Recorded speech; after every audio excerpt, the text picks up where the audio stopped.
জীবনে সব করো কিন্তু কল সেন্টারে চাকরি করো না। আম্মা, আমি তো মোবাইলে রিসার্চ করলাম, তাও নেটওয়ার্কের প্রবলেম হচ্ছে কেন? নাগা তো কোম্পানিকে ফোন লাগাও। হ্যালো নমস্কার, আমি এয়ারটেল কোম্পানি থেকে বলছি, কি করে সাহায্য করতে পারি আপনাকে? এই তোমার সিমে টাওয়ার পায় না কেন? এই সমস্যার জন্য আমরা খুবই দুঃখিত ম্যাম।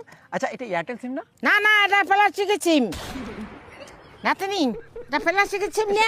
এটা বলছি না তো, বললাম কি এটা কোন কোম্পানির সিম? এক চড়ে গাল ফাটে দিম। এটা মোট সিম, প্লাস্টিকের না। এটা কোনো কোম্পানির সিম নয়, এটা মোট সিম।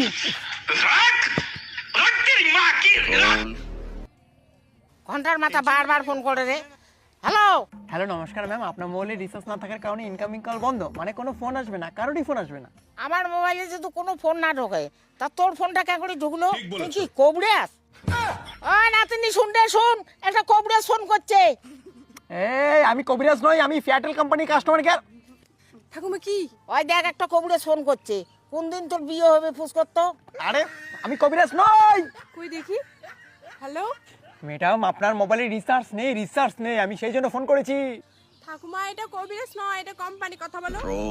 হ্যালো ম্যাডাম শুনুন, আপনার মোবাইলে কোনো রিচার্জ নেই, তাই কোনো ফোনও আসবে না আপনার মোবাইলে, এবং কোনো ফোনও যাবে না আপনার মোবাইল থেকে। এই, তোর মোবাইলে টাকা আছে দেখি তুই ছকাকে ফোন করবো? রানী मारो नहीं, ये मजाक हो रहा है। एक सेकंड यार, मजाक हो। আচ্ছা ম্যাডাম, আপনি বলুন তো, আপনি রিচার্জটা কবে করবেন?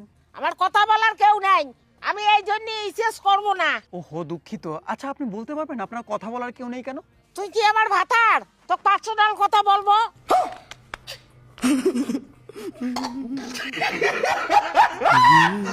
ছি, আপনার লজ্জা শরম নেই? আমি কি নেকটা হয়ে আছি? লজ্জা নেকবে আমার? এই, তোর লজ্জা নাই? বুড়ি মাঝিকে বারবার ফোন লাগাচ্ছিস, তোর বউ ছাওয়া নাই? এই একদম আমার বউ নিয়ে কথা বলবেন না, একদম মার্ডার করে ফেলবো। তোর মতন ফালতু মানুষের হাতে না মরবো, তার চেয়ে আমি ফেনতে ঝুলবো। পাগলার গোষ্ঠী নাকি রে? এই নাতনি, ফেনত যাইয়া ঝুলং, আম তো গামছাটা। ঠাকুমা, বাইরে তো কোনো ফ্যানে নাই। बंद करो, हाथ जोड़ के मैं मोदी साहब से गुजारिश करता हूँ। শুনেন ম্যাডাম, আপনার সিমে যে রিচার্জ নেই, সিমটা কিন্তু কাজে দেবে না। কাজে না দে দেদু, তা ভাঙি ফেলান সিমটিয়া। চাকরি চলে যাবে আমার। নাতনি, ভাঙ তো সিমটিয়া। চাকরি চলে যাবে। না না, ভাঙবে না। নাতনি, ভাঙ তো সিম জ্ঞান। সিম সিম সিম জ্ঞান ভাঙ ভাঙ। চাকরি চলে যাবে। না না, ভাঙবে না। আপনি কেন আমার সাধারণ কথাটা বুঝতে পারছেন না?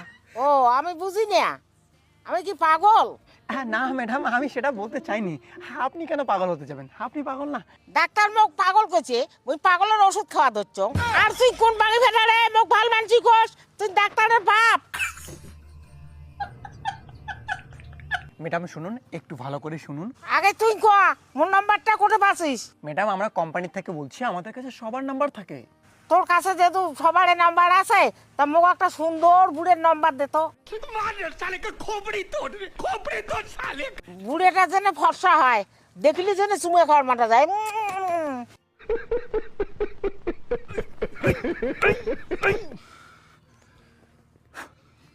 আচ্ছা ম্যাডাম, আপনি বলবেন আপনি রিসার্চ করবেন কিনা? করবো করবো, যেদিন মন চাইবে সেদিন করবো।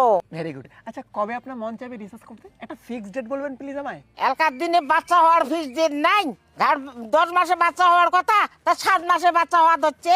বিয়েও নাই হচ্ছে, কারো কারো বাচ্চা হওয়া ধরছে। আর তুই মোটে রিসার্চের ফিস ডেট চাস? এই রাখ ফোন, রাখ রাখ, কাটি যান।